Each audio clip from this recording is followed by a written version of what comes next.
So we're really, if it hasn't happened yet, we are coming very close to the time when the first Americans are going to be sentenced to years in prison for selling flavored e-cigarettes and menthol cigarettes. And nobody's really faced up to the fact that this is going to be happening, and there's a lot of denial that this is going to be a challenge.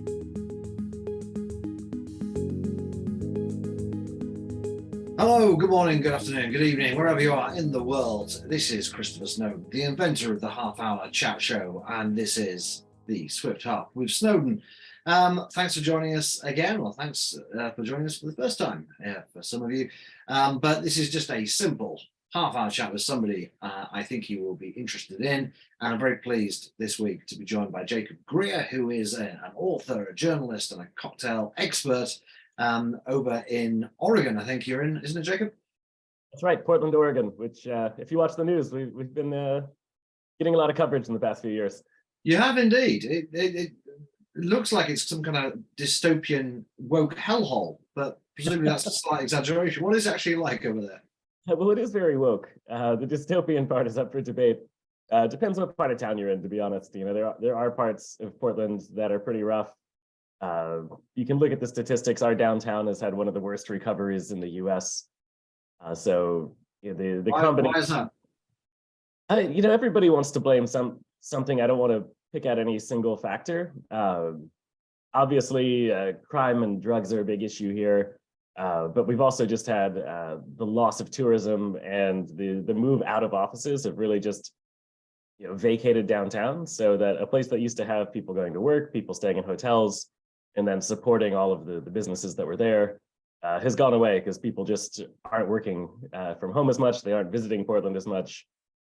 So yeah, I guess people don't want their premises firebombed, which yes, exactly, yeah. And you know, the protests in 2020 were certainly a mixed bag in that regard. I don't think that's the issue now. The days of massive protest roiling the city have certainly passed, and we just have sort of more prosaic issues with recovering from COVID and trying to revitalize the city at this point. Yeah, how's the weather there today? It's absolutely shocking where I am. Howling a gale, pouring down rain as it has done pretty much for the last 6 months. I imagine I have not spent much time in London, but is that where you are? Are you in London? No, I'm down on the south coast, but it's fairly similar weather, just a bit worse. Yeah, Portland is its typical gray self today. Right, it's relatively cold, isn't it? Most of the time. Yeah, a little British weather, pretty much. Yes, like when I travel to the UK, I don't really have to change my wardrobe. Yeah, that sounds about right. Well, I'm sorry to hear that. I wanted to get you on the show because I know you've got a new book out, which is a collection of essays. We've been writing about tobacco and vaping for roughly the same. Oh, you got it there. Yeah, the new prohibition. We've been writing about this for roughly the same amount of time, which I guess makes us fairly old hands. And it's very depressing, isn't it? Writing about, I find anyway. Yeah, I mean it gives us a lot to write about because I genuinely would rather not have anything like this to write about. Yeah, I mean when you're winning on an issue, you don't have as much to write about. When you're constantly losing, then you have many occasions to write about what the people you disagree with are getting wrong and how their policies are having bad effects. Yeah, and America in some respects is really very bad on this. I mean, the UK is not great, but it is good on vaping. I don't know if you saw the stuff this week from the UK about how the government or the National Health Service is going to start essentially prescribing e-cigarettes, just giving them away to about 1 million smokers, particularly whoever they classify as vulnerable, pregnant women in particular, which I was in two minds about for a long time because I thought, well, if you can afford to smoke, you can really afford to vape. We've got cheap disposables now, which there's a bit of a panic about, but I mean, they're cheap and disposable. So if you can afford £13 for a pack of cigarettes, which is what it is now, you can probably afford £5 for the vape. But then I got thinking that the big issue, the big problem with the whole vape market these days, which I think is basically a market failure, is that people think that they're way more dangerous than they are. And partly you've got you guys in America to thank for that, and a lot of your junk scientists who we get this rubbish about popcorn lung and formaldehyde and so on coming across the Atlantic to us.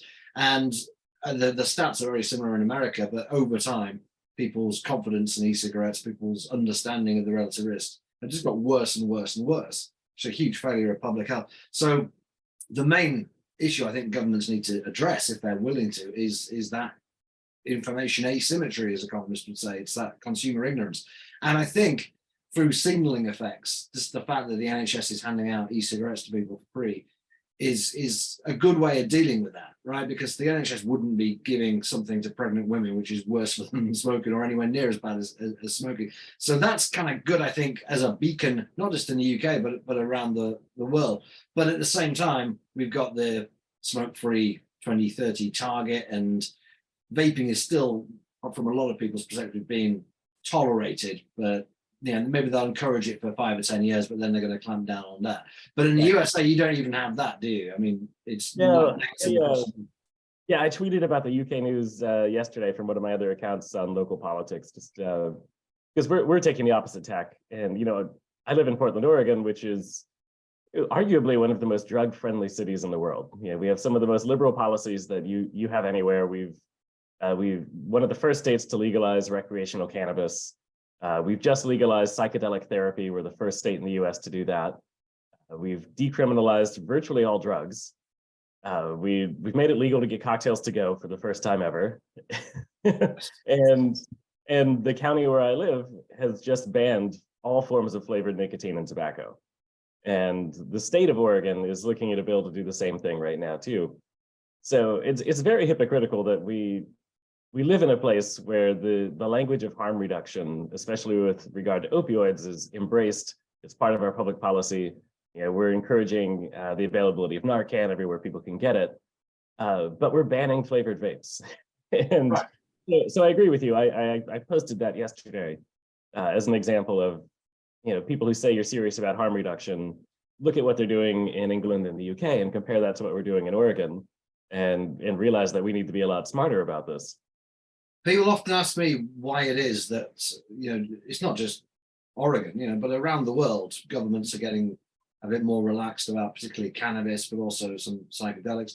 And yet we're seeing this clamp down, not just on tobacco, but on e-cigarettes. I know in America, you kind of call them all tobacco, or the FDA does it, but I never have a very good answer for it, other than it's just kind of a generational backlash, and some things are fashionable and then they become unfashionable.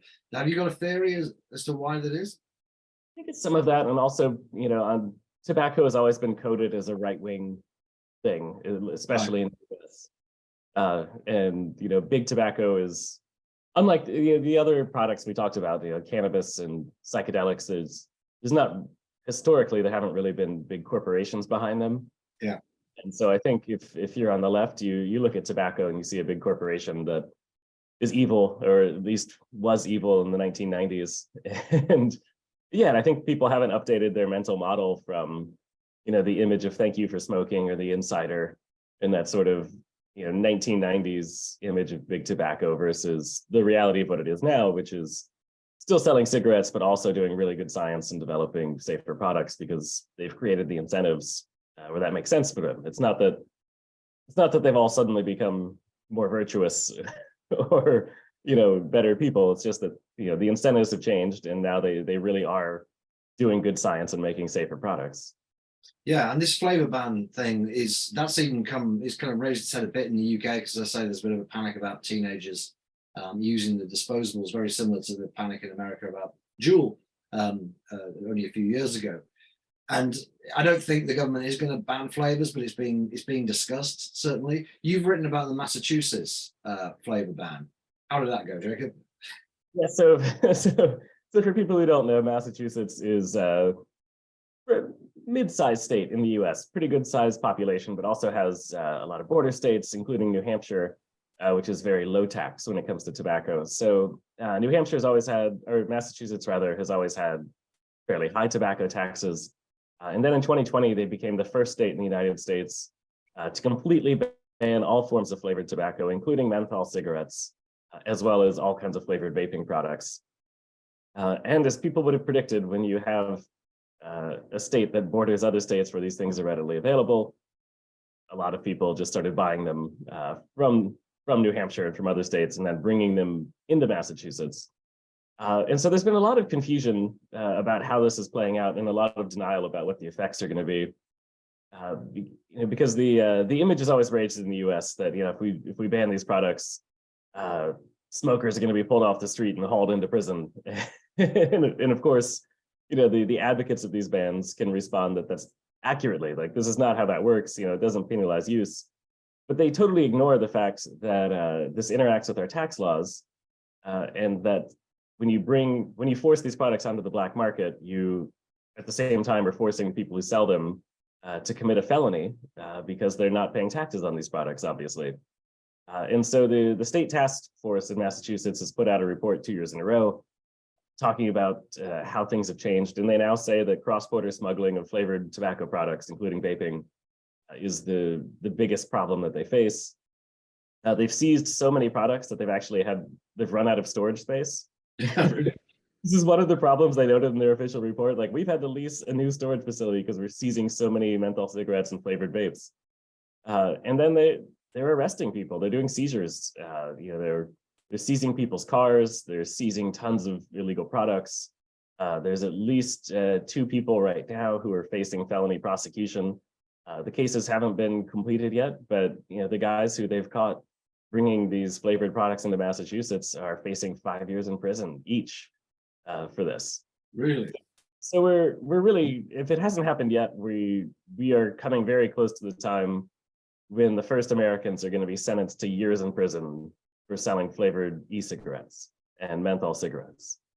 And nobody's really faced up to the fact that this is going to be happening. And there's a lot of denial that this is going to be a challenge. So this is really what the theme of the book is about, the new prohibition, and not just of cigarettes, which may well be on its way for reasons we'll discuss in a moment, I think, but obviously also e-cigarettes. In fact, probably e-cigarettes before tobacco, quite possibly, right? What's that? Possibly the prohibition will be on e-cigarettes before it's on cigarettes in America. I mean, at least for like pretty much every flavor. Yeah. The way the FDA is regulating e-cigarettes is terrible here. It's incredibly hard to get a product authorized, and so other than the small handful of products, which depending on how you count is probably about a dozen that have been authorized, and none of them are popular. They're some of the big brands in the U.S., but they're not the popular models. They're only in tobacco flavors, so it's not what adults actually use. We know from the stats that adults generally prefer flavors just like everybody else. Yeah. So now the predictable outcome of this is that we have huge illicit markets. Like, we're just like I think you have in England. We're getting just lots of Chinese vapes flooding the market that are totally unregulated. They just come in kind of through sort of shady gray market sales, and other products are on the market until the FDA gets around to ordering them off, and then we'll see what happens. Because it's not it's not an easy thing to forbid. The nicotine liquid is readily available. You can't ban flavors. Flavors are readily available. So there's clearly going to be a lot of illicit sales, and then it'll become a question of what that enforcement looks like. And what's the state of public opinion? I mean, do you know how people in Massachusetts feel about the police wasting all their time and their storage space on this weird war on flavors? I guess my question is, my sense of it from being thousands of miles away is that there was a genuine hysteria about youth vaping in particular, and vaping in general, really, but particularly high school vaping. But of course, I don't know whether that was something that, according to surveys, people are concerned about it, but their concerns are really quite shallow, or if parents in particular were genuinely, horrified. Yeah, I think there was some of the parents being horrified. I think the bigger issue, which ties into things that you and I have both covered for 20 years, is that for the average person, they have zero concern for people who smoke or use nicotine. And so it doesn't take much to push them over the edge of supporting a ban or a restriction or whatever the policy is. Like I've talked about this with smoking bans. I think the average person just wants to be able to go to a bar or a restaurant and not come home smelling like smoke. They don't necessarily advocate banning all cigar bars or like every social space that a smoker could go to. They don't necessarily advocate, bans on parking and bans on smoking in every outdoor space. But they don't care either. And so, yeah, exactly. So So when the people who actually make the policy, which are Bloomberg activists and very dogmatic people in public health, and then legislatures who don't really know anything, there's no resistance per se. And so I think that's the big issue with things like vape bans, is the average person doesn't really think about it, doesn't really care, and it just requires a little bit of a nudge to get them to say, yeah, sure, ban this. Why not? Because they're not educated on the issue, and they don't care about smokers and vapors. And the other issue is just the press coverage is appalling, Yeah. as you're well aware. And there's the obvious ways where it's terrible, like just getting basic facts wrong and being very alarmist. But also their framing on the issues is just always wrong. And like even in Oregon's a great example when we have our debates over these flavor bans. The way the journalists always approach it is, they get the pro side, and it's somebody who sounds like very noble and credentialed, some kind of PhD or doctor or like head of a nonprofit who's making the public health case for why we have to ban these products for the children, et cetera, et cetera. And then they get the anti-ban case, and it's just somebody who owns a vape or tobacco shop. Yeah. And they just frame it as a pure business issue, and they don't get anybody to make the harm reduction case. They don't get anybody to actually just make the case that, hey, I'm someone who vapes. This is hypothetically, I don't actually vape, but I'm somebody who could say like, hey, I vape. It's my body. It's my right. Who are you to tell me that I can't have this flavor? That side of the argument is just never presented at all. Yeah. It's like a public health versus business story. And that's the framing that our press ever gives it. Yeah, and I guess we're a bit luckier in the UK in that you have got quite a few public health people who will make the harm reduction case. Yeah, we have them here. Like the journalists just have to pick up the phone and call. Well, that's true. Yeah. They could do it, but they don't do it. Yeah, I was just recently rereading Manker Olson's Logic of Collective Action. I don't know if you ever read that one. It's a great book from the 60s, really important public choice theory type book. And yeah, his main thesis, which I think absolutely holds, is that small minorities get their way over large majorities all the time because they're just more motivated to do it. And, millions of smokers or millions of vapors can't compete with Bloomberg funded organization. Basically people need to have some kind of funding or compensation for their time. Otherwise they're just not going to bother. And the only thing that can get in the way would be just the general public who are not on either side, in this instance, people who don't vape and don't smoke, saying, no, we don't think it's right that you should have to walk 30 yards from a doorway to have a cigarette, or you shouldn't have access to menthol flavors. But of course, they people don't really. And it's a kind of, so when people don't have a self-interested reason, you can only rely on them to basically have a liberal values, I guess, laissez-faire opinion. And over time, partly thanks to the media, as you say, I think that's kind of disappeared, which is very worrying for people with our kind of perspective. Yeah, and that gets to a point that I get into this argument a lot with people who are on the pro harm reduction side in tobacco control, but then who are also, I call it kind of prohibition light. They don't want to prohibit anything, but everything, but they want to prohibit certain products. And so they have this very technocratic view of government that, we gather the evidence, we present it, we have smart people make the laws, and then we ban the bad stuff and allow the not so bad stuff, and we sort of guide people to the right decisions. And that's like, that sounds like a good idea, but you and I both know that's not how government works. The people on the Multnomah County Board where I live, they don't understand the arguments. They don't look at the evidence. They're listening to these, room full of Bloomberg activists. And it's just not a winning argument for them. And it's difficult to make that a winning argument for the public choice reasons that you just mentioned. But an argument that they could understand and that they do when it comes with other drugs is adults have the right to make their own choices. You leave adults alone. You can tax things, you can put some restrictions on it, but ultimately at the end of the day, you respect adults' decisions on what they do with their own body. So one of the things I argue in the new book is that we need to get back to this basic principle, because that can be a winning argument. And in a liberal society, that that can persuade people a lot easier than, showing them a research paper, modeling what the life years saved would be from a transition to vaping. So are you suggesting that we don't really have evidence-based policy in this area? I hate to be the bearer of bad news. Yeah, I'm afraid the Multnomah County Council isn't always following the evidence on such things. One of the chapters in your book, which I was reminded of actually yesterday because I tweeted something from the Third Hand Research Center, or Third Hand Smoke Research Center. So a group I follow on Twitter. This is a kind of mad hypochondriac kind of movement that's never really got any traction outside California, as far as I know.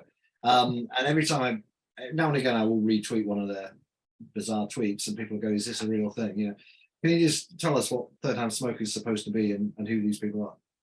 Yeah, I mean, well, it is something that exists. Like everybody knows, like if you've been out smoking and you come into the room, like we can smell smoke on your jacket. Like we know that there's residue. Or if you walk into a room that people have smoked in, or if you walk into an excellent British pub, pre-smoking ban, you can still get the patina on the walls. Still got my snooker club, I have to say, even after all these years. Yeah, exactly. We have a bar in Portland. It's the same way. It was like the smokiest bar in town. It's a British pub. It's called the Horse Brass. Cool. Same way. The Horse Brass. But yeah, so the idea is that there is, these chemicals still exist in the world, and the residues are, on surfaces. But nobody's ever really done any science showing that this is significant harm, that this is something people need to be really afraid of. But yeah, the third hand smoke research, such as it is all about building up these fears and saying that, it's not enough to kick smokers out of the room because of secondhand smoke. We have to kick them out of everywhere because of third hand smoke. And so like the guidance on their website is really insane. Yeah. What they tell people to do, like they want you, when you rent a car, to inspect the car for any signs that somebody may have smoked in it once and return it if they have. And before you pick a hotel, to not just make sure that it's a smoke-free hotel, but to make sure that they don't let people smoke within 50 feet of the outdoors, not just 20 feet. Really just bizarre behavior that no normal human being would engage in. But then, as you know, they use that as cover to say that we just have to ban smoking across the board because, this stuff lives in the walls and the carpets for decades and there's no way to get rid of it. So we just have to. What do they think is going to happen to people who smell stale smoke in a carpet? They're going to get cancer? Not really clear. I've never seen like a really concrete claim on what the risk is supposed to be. Yeah. I mean, the idea is that these chemicals are, carcinogenic in some form, but how you get exposed to them matters, and in what quantity you get exposed to them matters. And, being next to someone has a smell of smoke on their jacket is not the same as living with someone who smokes in the living room for 30 years. Or indeed smoking yourself. Yeah. It's only in California, really, I guess. It's a pretty good grift. I mean, these guys are getting state funding from the California government. It's a budget I would love to have. I'll put it that way. It was exactly. Yeah. You're also, as I mentioned, a cocktail expert, and you've got a book about that out as well. I see on Twitter. Have you got a copy of that to show us too? Yeah. Got that one here. This is Raising the Bar. This is for making cocktails at home. Yeah, so topic here. That's a nice looking book, by the way. Yeah, I mean, this is the perk of working with a really good publisher. Like I can't take any credit on the design. They did an awesome job with it. Oh, we got a great illustrator named Woody Harrington who did illustrations throughout the book. So yeah, I imagine a lot of your listeners enjoy a good drink now and then. Yeah, cocktails are very big during COVID, of course. And honestly, you'll appreciate this. Like I actually had the idea for this book years ago. And the only reason I didn't have it out in 2020 is I chose to write my previous tobacco policy book, which if I could go back in time and do the cocktail book first so that my home bartending book was out in 2020, I would definitely do that over because it would have been the perfect pandemic book to have out. Instead, we ended up writing it. Yeah, we ended up writing it in 2020 instead, which, worked out pretty well. But yeah, the quick plug for the book is this is a guide to like, well, I'll say it came out of frustration of reading modern cocktail books, and I don't know if you've picked many of these up, but yeah, and a lot of them, the recipes are ridiculously complicated, like because they're the kind of drink you would go to a very high-end bar and have, where it makes sense to do a lot of homemade ingredients and esoteric spirits and these things. But sometimes I just want to come home and open a cocktail book and find something new to make that I can just pull bottles off the shelf and make, and not have to spend an hour in the kitchen to prepare it. So we created this book to be for people to stock your home bar. We take you one bottle at a time.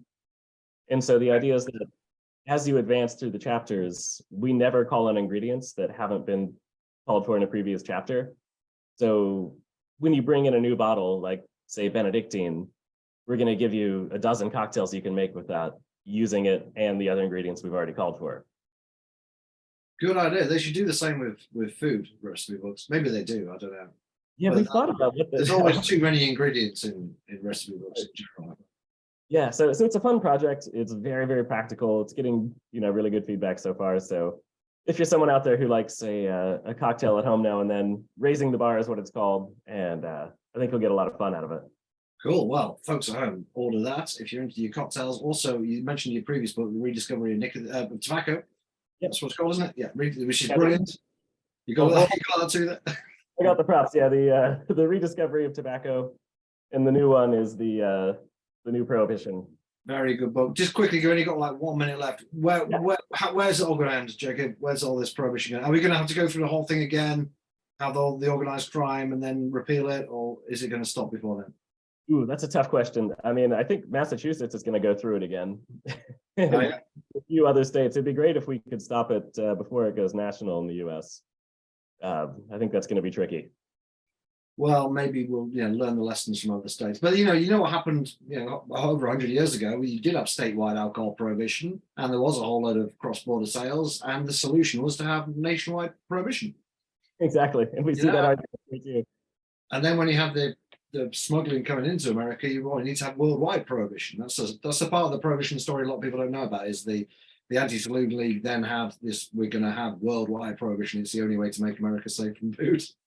Fortunately, it didn't get that far, as we all know, but who knows what will happen in the future. Jacob, thanks very much for joining us. We're out of time. Thank you very much at home for watching. Thank you, especially if you're an IEA donor. If you're not, or if you already are and you want to give us more money, iea.org.uk/donate. Until a fortnight's time, take care and see you later. Bye-bye. Well, if you enjoyed that conversation, why not watch one of these other videos? And while you're here, remember to hit the subscribe button and the notification bell. That way, you'll never miss out on a single IEA broadcast.